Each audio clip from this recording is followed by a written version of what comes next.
এখন একটা বড় ঐতিহাসিক ঘটনা ঘটবে। একজন এই চপস্টিক দিয়ে একটা জিনিস খাবে। কি এটা? চপস্টিক্স। এরকম কি খাবে এটা দিয়ে?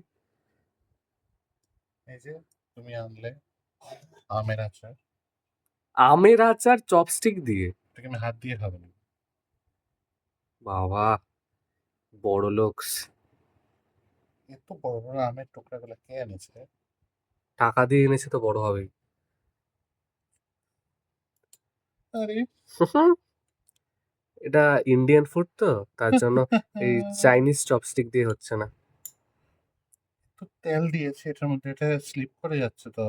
ও, ও তুমি তো চায়নার লোক না, তুমি তো তেল ফেল আমরা খাও তো না তেল বেশি। তেল খাই না বেশি, কি খাও তাহলে?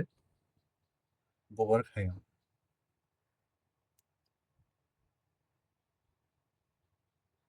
উম, ভাই রে ভাই, বড় একটা ঢং। দেখো, এইভাবে চপস্টিক দিয়ে আচার খেতে হয়, বুঝেছো? আচার কখনো হাত দিয়ে খাবে না। বাইরের দেশের লোক আমাদের গরিব বলবে, গরিব।